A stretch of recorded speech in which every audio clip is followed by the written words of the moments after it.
High viewers, నమస్కారం. నేను మీ సిరి. Welcome back to నిన్ను కోరి. ఈరోజు కథ ప్రేమ పగల రణరంగం, ఎపిసోడ్ 28. మీ మనసుకు నచ్చే అత్యంత అద్భుతమైన కథ. కథ నచ్చితే లైక్ చేయండి. ఈ కథపై మీ అభిప్రాయాన్ని తప్పకుండా కామెంట్ చేయండి. ఇక కథలోకి వెళ్తే, తన గదికి వెళ్తున్న దేవాచూపు అనుకోకుండా కాస్త ఓపెన్ చేసి ఉన్న ప్రీష రూమ్ డోర్పై పడింది. అతని అడుగులు అప్రయత్నంగా అటువైపు మళ్ళాయి. డోర్ను మెల్లగా తోసి లోపలికి అడుగుపెట్టగాని అక్కడ కనిపించిన దృశ్యం చూసి ఒక్కసారిగా స్టన్ అయిపోయాడు. కళ్ళు ఆశ్చర్యంతో పెద్దవయ్యాయి. గుండెల్లో ఏదో విచిత్రమైన అలజడి మొదలైంది.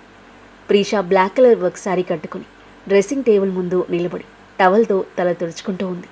ఆ నల్లని చీరలు పాల మిగడ లాంటి ఆమె అందాల దేహం మరింతగా మెరిసిపోతుంది. చీర చాటు నుండి ప్రస్ఫుటమవుతున్న ఆమె అందాల నాజుకిన నడుము మగాడి మతి పోగొట్టేలా ఉంది. ఆమె వదనం మంచి బిందువులు తాకిన గులాబీ పువ్వుల అందంగా మెరిసిపోతుంది. ఈరోజు ఆమె చాలా కొత్తగా కనిపిస్తుంది దేవాకి. మొహంలో కొత్త వెలుగు, ప్రశాంతత, పెదవులపై చేరిన అందమైన చిరునవ్వు. ఆమె వదనం మరింత అందంగా కనిపిస్తుంది. నిన్న రాత్రి చీఫ్తో గడిపిన ఆ మధుర క్షణాల జ్ఞాపకం ఇంకా ప్రీష మొహంలో చిరునవ్వుగా మెరిసిపోతుంది. ఆనందం ఆమె కళ్ళలో, పెదవులపై స్పష్టంగా కనిపిస్తూ చూపు తిప్పుకోలేనంత ముగ్ధ మనోహరంగా ఉంది. దేవ తెలియకుండానే ఆమె చిరునవ్వులో పూర్తిగా మునిగిపోయాడు.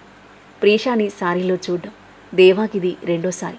కానీ ఈసారి ఆమె అందం అతని చూపుని పూర్తిగా బంధించేసింది. తన చుట్టూ ఉన్న ప్రపంచాన్ని మర్చిపోయి ఆమెని రెప్పవేయకుండా మైమర్చిపోయి చూస్తున్నాడు. తాను ఎందుకలా చూస్తున్నాడు, ఎందుకు ఆమె నుంచి చూపు తిప్పుకోలేకపోతున్నాడు అతనికి అర్థం కాలేదు. ఇది విధ్వంస్ గది అన్న విషయం అతను పూర్తిగా మర్చిపోయాడు.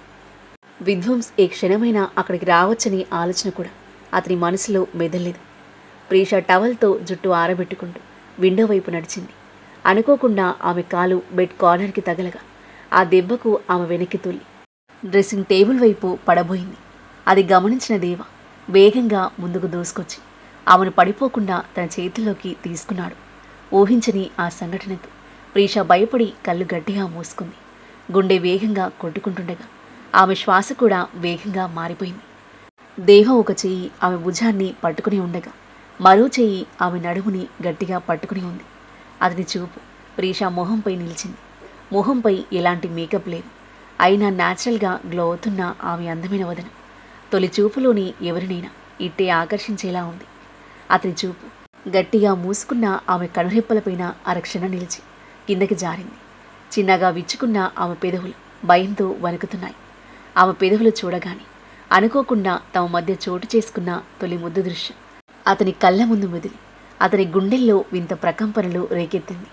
తానిక పడిపోవడం లేదని ఎవరో పట్టుకున్నారని గ్రహించిన ప్రీష కళ్ళు తెరవబోతుండగా ఆమె ముక్కుకి తనకి సుపరిచితమైన పరిమళం తాకింది. ఆ పరిమళం తాకగానే ఆమె పెదవులపై చిన్న చిరునవ్వు విరిసింది.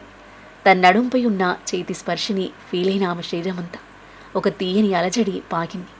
సిగ్గుపడుతూ మెల్లిగా కళ్ళు తెరిచింది. కానీ తన కళ్ళెదురుగా దేవాను చూడగానే ఆశ్చర్యంతో అలాగే స్తంభించిపోయింది. దేవ ఆమెని వింతగా తదేకంగా చూస్తున్నాడు. తాను చూడాలనుకున్న వ్యక్తి స్థానంలో దేవ కనిపించడంతో ప్రీష మనసు ఒక్కసారిగా చిన్నబోయింది. వెంటనే దేవాని పక్కకు నెట్టేస్తూ, ఇక్కడేం చేస్తున్నావు, నా గదిలోకి ఎలా వచ్చావు అని కోపంగా అడిగింది. ఆమె తోపుకి దేవ పెద్దగా కదలలేదు. అయినా ఆమెకు కొంచెం దూరంగా నిలబడి అదే లోతైన చూపుతో ఆమె వైపే చూస్తూ ఉన్నాడు. దేవ చూపు తగలగాని ప్రీషాకి ఏదో తెలియని కలవరం మొదలైంది. అతని తీక్షణమైన చూపుని తప్పించుకుంటూ, నిన్నే అడుగుతున్నాను, లోపలికి ఎలా వచ్చావు అని మరోసారి అడిగింది. దేవ కూల్ యాటిట్యూడ్తో తన చేతులని ప్యాంట్ పాకెట్లో పెట్టుకుని, నేను నార్మల్గా ఏ గదిలోకైనా డోర్ గుండానే వస్తాను, నువ్వేమైనా గోడగుండా వస్తావా దయ్యంలాగా అని అన్నాడు. ప్రీషా అతని వైపు పిసుగ్గా చూస్తూ, డోర్ నుండే వచ్చావని నాకు తెలుసు, కానీ ఇక్కడికి ఎందుకు వచ్చావు అని అడిగింది హ్యాండ్స్ ఫోల్డ్ చేసుకుంటూ. ఆమె చేతులు కట్టుకోగానే ఆమె గాజుల గలగల శబ్దం మరోసారి దేవ దృష్టిని ఆకర్షించింది.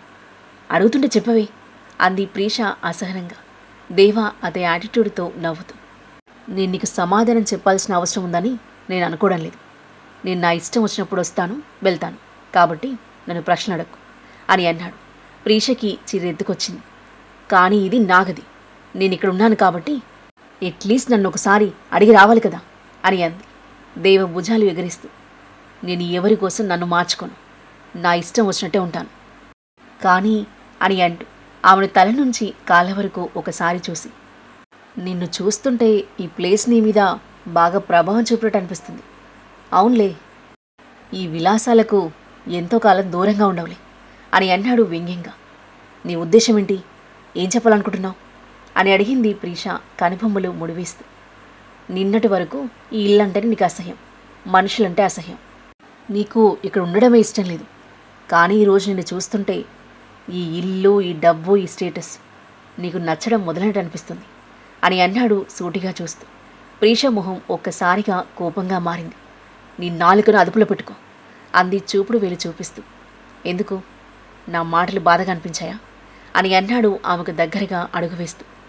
ప్రీష అతని కళ్ళలోకి సూటిగా చూస్తూ, మీరు నాకేమవుతారని, మీ మాటలు కానీ మీ చేతులు కానీ నన్ను బాధపెట్టడానికి అస్సలు బాధపెట్టవు అని అంది. ఆమె సమాధానం విన్న దేవ తన కింది పెదవిని పళ్ళ కింద నొక్కుకొని మెల్లిగా తన మెడను నిమురుకున్నాడు. ప్రీష అక్కడి నుంచి తిరిగి విండో వైపు నడిచింది. కాలింకా కొద్దిగా నొప్పిగా ఉన్నా దాన్ని పట్టించుకోలేదు.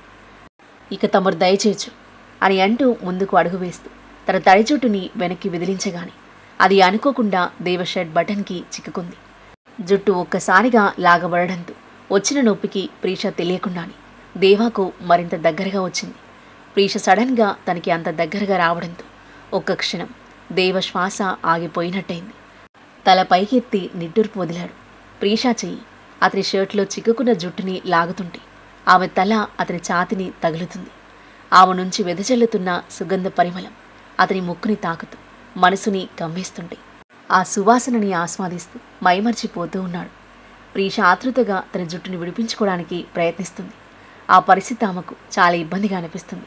అతనికి దగ్గరగా ఉన్నప్పుడు తనలో జరుగుతున్న ఆ విచిత్రమైన అలజడి ఏంటో అర్థం కాక త్వరగా దేవా నుంచి దూరం కావాలని ట్రై చేస్తుంది. కానీ ఆతృతలో జుట్టుని బలంగా లాగుతుండడంతో ఆమెకు నొప్పి మరింత పెరుగుతుంది.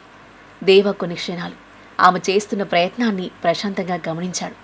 కానీ ఆమె ఎంత ప్రయత్నించినా జుట్టు విడిపించుకోలేకపోతుండడంతో ఆగు, నేను చేస్తాను అని మెల్లిగా అంటూ ఆమెకి ఇంకాస్త దగ్గరగా జరిగి జుట్టుని తన బటన్ నుండి తీయడానికి ప్రయత్నిస్తున్నాడు.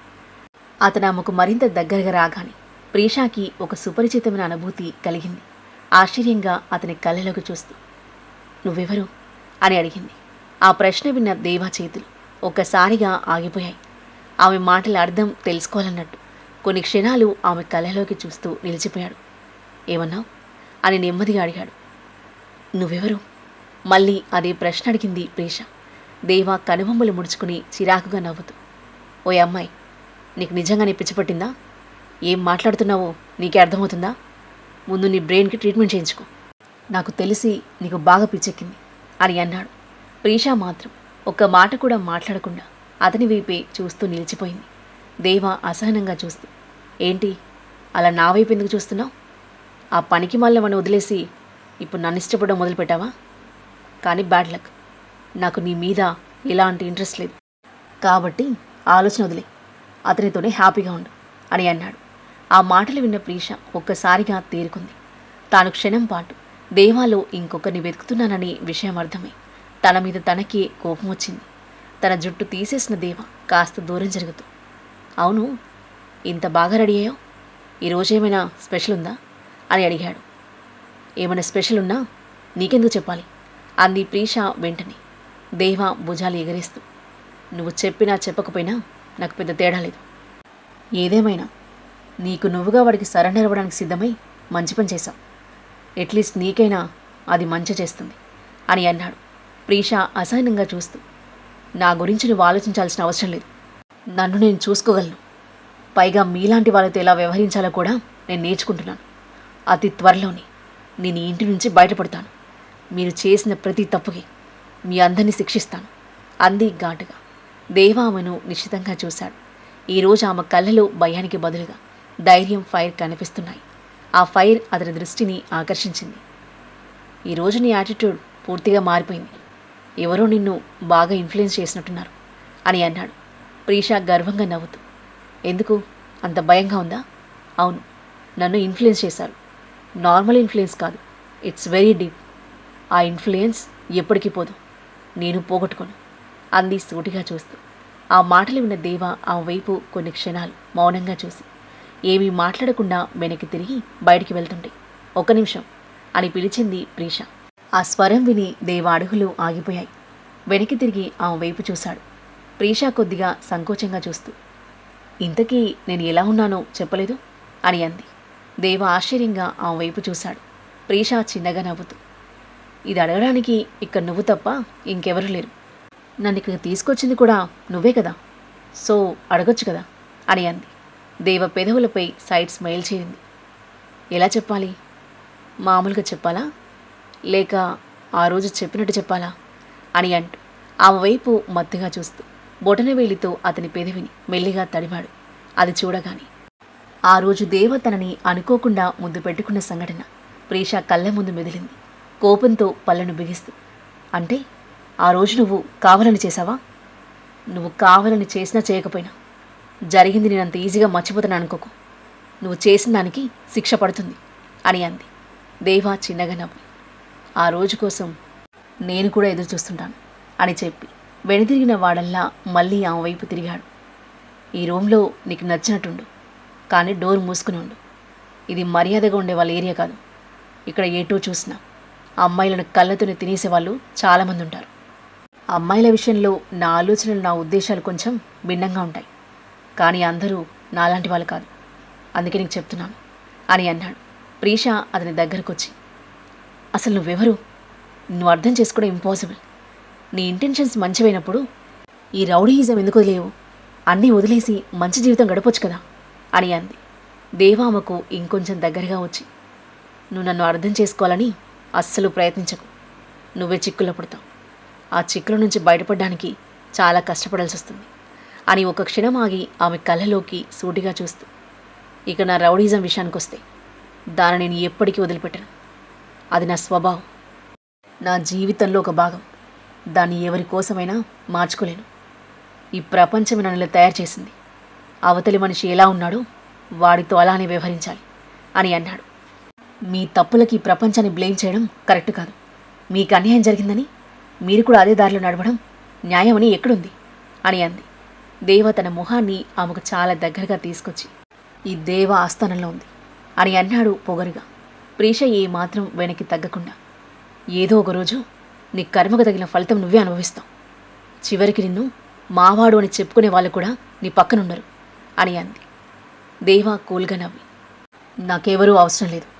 ఈ ప్రపంచంలో అందరూ స్వార్థపరులే. అలాంటి వాళ్ళ రిలేషన్ నాకు అవసరం లేదు. నా స్వభావాన్ని అర్థం చేసుకోలేని వాళ్ళు నా జీవితంలో ఉండాల్సిన అవసరమే లేదు" అని అన్నాడు కఠినంగా. ప్రీష ఏమీ మాట్లాడకుండా అలాగే చూస్తూ నిలబడిపోయింది.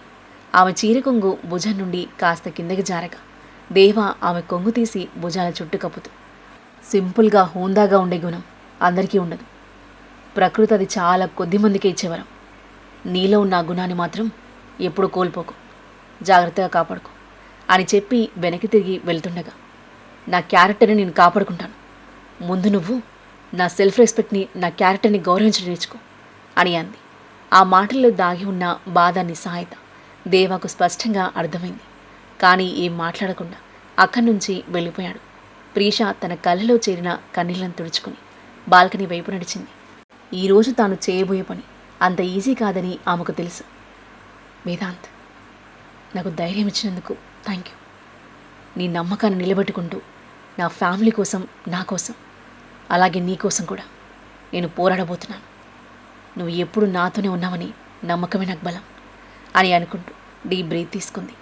నాగవల్లి ఎస్టేట్ నుండి 2 రోజులుగా మాయమైన ఇందు ఇక్కడ ఒక అబ్బాయి కౌగిల్లో నలిగిపోతుంది. మార్నింగ్ 8 గంటలైనా వారి కోరికల దాహం తీరలేదు.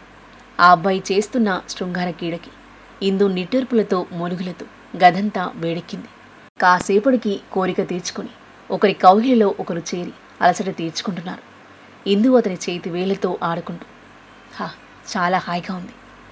చాలా రోజుల తర్వాత నాకు మళ్ళీ కొత్త శక్తి వచ్చినట్టుంది. పైకి కనిపించవు కానీ మామూలుడివి కాదు నువ్వు. నేను అస్సలు ఎక్స్పెక్ట్ చేయలేదు" అంది అతన్ని కొంటెగా చూస్తూ. ఆ వ్యక్తి ఇందు వైపు చూస్తూ నవ్వి, "నువ్వు నాకు అవకాశం ఎప్పుడిచ్చావు? ఇచ్చిన దగ్గర నుంచి నా టాలెంట్ మొత్తం చూపిస్తూనే ఉన్నాను" అని అన్నాడు. "ఇంతకుముందు నువ్వేం చేశావో ఏం చేయలేదో ముఖ్యం కాదు. ఇప్పుడు నువ్వు చేస్తున్న ప్రతి పనికి నీ మీద నాకు గర్వంగా ఉంది, సంతోషంగా ఉంది అంది ఇందు అతని చెంపను నిమురుతూ. అది చాలు అంటూ చిరునవ్వు నవ్వాడు అతను. కానీ నాకు ఇంకో కోరిక కూడా ఉంది. దేవ అహంకారం దెబ్బతినడం నేను కళ్ళారా చూడాలనుకుంటున్నాను. తాను గుడ్డిగా నమ్మి నీడలా వెంట తిరిగే తన మనిషి తన ప్రాణాలను తీయడానికి కంకణం కట్టుకున్నాడని తెలుసుకున్నప్పుడు దేవ మొహంలో కనిపించే షాక్ చూడాలనుంది అని అంది. అతని మొహం ఒక్కసారిగా సీరియస్గా మారింది. కళ్ళలో ప్రతీకార జ్వాల బగ్గుమంది. ఆ దేవ వల్లని నేను నా ప్రాణమైన మనిషిని కోల్పోయాను. దానికి ప్రతీకారం తీర్చుకోవాలి. వాడి చావుతోనే తీరుతుంది అని అన్నాడు పళ్ళు కొరుకుతూ. కానీ వాడంత బలహీనుడు కాదు. వాడిని చంపడం అంత ఈజీ కాదు. అది నాకు కూడా తెలుసు. అందుకే ప్రతిసారి తప్పించుకుంటున్నాడు. మొదట వాడి కారుపై దాడి చేశాను. ఆ రోజు ఎలా తప్పించుకున్నాడో ఇప్పటికీ అర్థం కాలేదు. ఆ రోజు ఆ ప్రీష మధ్యలోకి రావడం మంచిదైంది. లేకపోతే నీ కథ అక్కడితో ముగిసిపోయేది. స్టార్టింగ్ ఎపిసోడ్స్లో దేవామిత్ర కారులో వెళ్తున్నప్పుడు కారుపై అటాక్ చేసిన ముసుగు మనిషి ఈ వ్యక్తి. దేవా అతన్ని వెంబడిస్తున్నప్పుడు ప్రీష మధ్యలో అడ్డుపడడం వల్ల ఆ రోజు తప్పించుకున్నాడు. అవును, ఆ అమ్మాయి వల్లని మళ్ళీ చాలాసార్లు ప్రయత్నించాను. నువ్వు చాలాసార్లు ప్రయత్నించావు. కానీ ప్రతిసారి వాడు తప్పించుకుంటూనే ఉన్నాడు. నేను కూడా ప్లాన్ చేశాను. దేవాను ఆ ప్రీషని దగ్గర చేస్తే విధ్వంస్ చేతిలో ఇద్దరూ ఒకేసారి ఫినిష్ అవుతారని. కానీ వర్కౌట్ అవ్వట్లేదు. దేవా మహం ముండుగటం చిక్కట్లేదు. వాణ్ణి చంపేస్తే ఆ తర్వాత ప్రీషాని వేసేసి విధ్వంస్ని పెళ్లి చేసుకుని ఆ ఇంటికి మహారాణి అయిపోతా. మరి నా పరిస్థితి ఏంటి? నువ్వే కదా రాజువి. మన పరిస్థితి ఇలాగే ఉంటుంది. విధ్వంస్ పేరుకే భర్త. మనం ఎప్పుడు కావాలంటే అప్పుడు, ఎక్కడ కావాలంటే ఇలా కలుసుకోవచ్చు. నేను ఎప్పటికీ వదిలిపెట్టాను. నవ్వుతూ ఇందుని హత్తుకున్నాడు అతను. కానీ ఆ దేవ చిక్కట్లేదు కదా అంది నిరాశగా. ఇంకెంతకాలం? త్వరలోనే వాడు తన పాపానికి శిక్ష అనుభవిస్తాడు. ఆ రోజే నా ప్రతీకారం పూర్తవుతుంది అని చెప్పి ఒక్కసారిగా ఇందుని తన వైపుకు లాక్కుని మళ్ళీ బెడ్పై పడేశాడు. ఆమె 2 చేతులని తన చేతుల్లో బంధించి ఆమె పైకి వంగి, ఇంకా నీపై కూడా నేను ప్రతీకారం తీర్చుకోవాలి అని అన్నాడు. నాపైన అని అడిగింది కళ్ళు పెద్దవి చేస్తూ. అతను మరింత దగ్గరగా వచ్చి, అవును నీ మీదే అని అన్నాడు. నేనేం చేశాను అని అమాయకంగా అడిగింది ఇందు. దేవా అంటే ఇష్టం లేదంటూనే వాడి మీదకి వెళ్తావు కదా. ఆ రోజు వాడికి దగ్గరగా వెళ్ళినప్పుడు నాకు ఎంత బాధ కలిగిందో తెలుసా? వాడిని అక్కడికక్కడే చంపాలనిపించింది అని అన్నాడు ఇందు నవ్వుతూ. నిన్ను ఆట పట్టించాలని అలా చేశాను. వాడిని ఇరిటేట్ చేయడం కూడా ఒక సరదా నాకు. ఇప్పుడు నా దగ్గరున్నదంతా నీకే ఇచ్చేశాను కదా. అయినా నీలో ఇంకా హీట్ తగ్గలేదనుకుంటా అంది మత్తుగా నవ్వుతూ. అతను సైడ్ స్మైల్ ఇచ్చి, నువ్వు చాలా త్వరగా కనిపెట్టేశావు. అది కూడా కేవలం 2 రోజుల్లోనే. నేను ఎంత హాట్గా ఉన్నానో ఇప్పుడు అర్థమైందా అని అంటూ ఇందు మెడని బైట్ చేశాడు. చాలు, నొప్పిగా ఉంది అంటూ ఇందు చిన్నగా మూలిగింది. అతను నవ్వుతూ, ఏమైంది బేబీ? నిన్న రాత్రి నువ్వే నన్ను ఆపలేకపోయావు. ఇప్పుడు మాత్రం చిన్న నొప్పికే ఇలా అంటున్నావా? నేనేం చేయాలి? ఎప్పుడు నిన్ను ట్రై చేస్తే ఇన్నాళ్ళకి నాకు ఛాన్స్ ఇచ్చావు. నిన్ను చూసిన ప్రతిసారి నన్ను నేను కంట్రోల్ చేసుకోలేకపోతున్నాను. అయితే ఇంకెందుకు వెయిట్ చేస్తున్నావు అని చిలిపిగా నవ్వింది ఇందు. ఆ మాట విని అతను నవ్వి ఆమెను గట్టిగా హత్తుకుని ఆమె పెదవులను అందుకుని మరోసారి తనవిలి యుద్ధం మొదలుపెట్టాడు. కోరికల దాహం చల్లార్చుకుని పూర్తిగా అలసిపోయి ఒకరినొకరు హత్తుకుని పడుకున్నారు. ఇందు అతని ఛాతీపై వేళ్లతో మెల్లిగా గీతలు గీస్తూ, ఇంతకీ ఏ ప్లాన్ వేశావు వాడి చాప్టర్ క్లోజ్ చేయడానికి? నేను చేయాల్సిన పని దాదాపు పూర్తయింది అని అంది. అతని మొహంలోని చిరునవ్వు క్షణంలో మాయమైంది. వాడి కోసం ఒక పెద్ద ప్లాన్ రెడీ చేశాను. ఈసారి ఒక్క దెబ్బతో వాడి కథ శాశ్వతంగా ముగుస్తుంది అని అన్నాడు పళ్ళు బిగించి. ఇందు అతని కళ్ళలోకి చూస్తూ, కానీ ఇప్పటివరకు నువ్వు నాకు ఒక్కసారి కూడా చెప్పలేదు. అసలు నువ్వు ఎవరి చావుకు ప్రతీకారం తీర్చుకోవాలనుకుంటున్నావు? అతనెవరు అని అడిగింది. ఆ ప్రశ్న విన్న వెంటనే అతని మొహం ఒక్కసారిగా బాధగా మారిపోయింది. అతను కాదు అన్నాడు మెల్లిగా. మరి అని అడిగింది. అతను లోతుగా నిట్టూర్చి, ఆమె అని అన్నాడు. ఆమెనా? ఇందు అయోమయంగా చూసింది. అతని కళ్ళల్లో నీళ్ళు నిండాయి. అవును, నా చెల్లి బరువికిన గొంతుతో చెప్పాడు. ఇందు షాకింగ్గా చూసింది. అంటే వాడు ప్రేమించిన అమ్మాయి నీ చెల్లినా అని ఇందు అంటుంటే చిన్నగా తలూపి ఆమె నుదుటిపై ముద్దు పెట్టి, ఇక దాని గురించి ఏమీ అడగకు ప్లీజ్, కాసేపు నిద్రపో అని అన్నాడు. ఇందు కూడా ఇక ఏమీ మాట్లాడకుండా మెల్లిగా కళ్ళు మూసుకుంది. అప్పుడే ఇందు ఫోన్ రింగ్ అయింది. కాల్ లిఫ్ట్ చేసి, సరే వస్తున్నాను అని చెప్పి కాల్ కట్ చేసింది. అదే టైం అతని ఫోన్కి ఒక మెసేజ్ వచ్చింది. అది చూసి అతను వెంటనే లేస్తూ, నేను వెళ్ళాలి, నా శత్రువు దేవా నా కోసం వెతుకుతున్నాడు అని అన్నాడు. నేను కూడా బయలుదేరాలి, ఇంటి నుండి కాల్ వచ్చింది అంది ఇందు. ఇద్దరూ ఒకరినొకరు చూసుకుని రాక్షసంగా నవ్వుకున్నారు. ఆ తరువాత ఏం జరగబోతుంది? దేవాను చంపాలనుకుంటున్న ఈ వ్యక్తి ఎవరు? దేవాను చంపడానికి ఎలాంటి ప్లాన్ వేయబోతున్నాడు? దేవ ప్రమాదంలో పడబోతున్నాడా? వేదాంత్ ఇచ్చిన షాక్కి నాగవల్లి విధ్వంస్ దేవ ఏం చేయబోతున్నారు? ప్రీషా ఈ రాత్రి ఏం చేయబోతుంది? విధ్వంస్ తనని శారీలో చూసి ఎలా రియాక్ట్ అవుతాడు? ప్రీషా అనుకున్నట్లు జరుగుతుందా లేదా తనకి రివర్స్ అవుతుందా? ఈ ప్రేమ పగల రణరంగంలో ఎవరి జీవితం ఏ మలుపు తీసుకోబోతుంది? అద్భుతమైన కథనంతో ఊహకందని మలుపులతో ఎంతో ఆసక్తికరంగా సాగి ఈ కథ యొక్క నెక్స్ట్ ఎపిసోడ్ కోసం మన నెక్స్ట్ వీడియో చూడండి. కథ నచ్చితే లైక్ చేయండి. ఈ కథపై మీ అభిప్రాయాన్ని తప్పకుండా కామెంట్ చేయండి. మరిన్ని ఇలాంటి ఇంట్రెస్టింగ్ స్టోరీస్ కోసం మన ఛానల్ని సబ్స్క్రైబ్ చేయండి. Thank you for listening.